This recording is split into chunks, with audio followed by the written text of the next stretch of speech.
พี่น้องกินกาแฟมันนึกไปเกี่ยวเขาอีกแล้วพี่น้องเลยบ้านแล้ว เมื่อวานนี้ก็ไปลงเรื่องคุยพี่น้องเนาะเรื่องคุย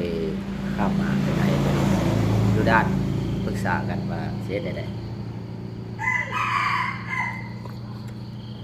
ยังไปหากสิกรรมหาการค้าแข่งว่าควรเล่นเอกสารมาได้บอถ้าเบิกนะพี่น้องเนาะว่ามันสิจบแบบไหนสิได้บอกเงินค่าน้ำเลือดพี่น้องหนึ่งค่าน้ำเลือดสองค่าน้ำเงินเนาะเงินยังพันในมาฮอดเมียกับผมกำลังส่งเงินให้อยู่พี่น้องไผ่กับผมมาซื้อดินขายแม่มดพี่น้อง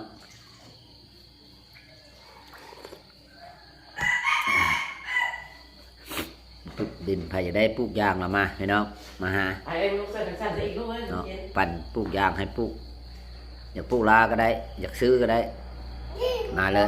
ปลูกปั่นกันเนาะ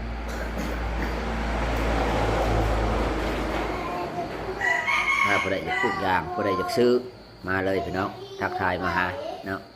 เฮาระโบเฮ็ดเฮามาเฮ็ดเกี่ยวแก่กับอาหารเสริมของดอกลิศแต่วันหม้อแล้วก็บ่อยากเฮ็ดพี่น้องแล้วก็มาซื้อหัวไข่คุยตื้มแล้วก็พอนะพี่น้องเนาะ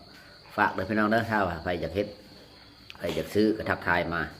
เรื่องดินเรื่องดอนปลูกยอกปลูกยางเริ่มแล้วนี่พี่น้องเริ่มการเดือน1เดือน2กระถางปลูกยอกปลูกยางถ้าใครต้องการก็ทักทายมาแต่เฮาละเฮ็ดนำบริษัทแอปดอกลิศกับไลออนมอลแล้วบ่เฮ็ดเนาะลูกเมียก็บ่เฮ็ดยางก็ถ้าว่าผู้ใดอยากสนใจอยากได้ดินดอนตอนนี้อยากปลูกยกปลูกยางมาเลยมี2ปัญหาพี่น้องปัญหาหนึ่งคือซื้อ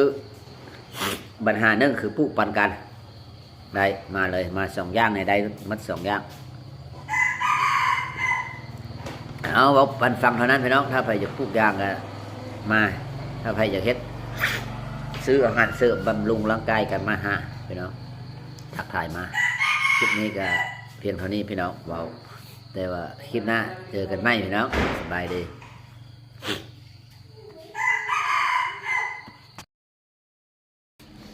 มาพี่น้องกินกาแฟมันนึกไปเกี่ยวเขาอีกแล้วพี่น้องเลย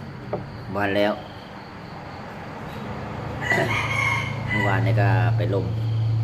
เรื่องคุยพี่น้องเนาะเรื่องคุยข้ามมาไปไหนดูด้านปรึกษากันว่าเสียได้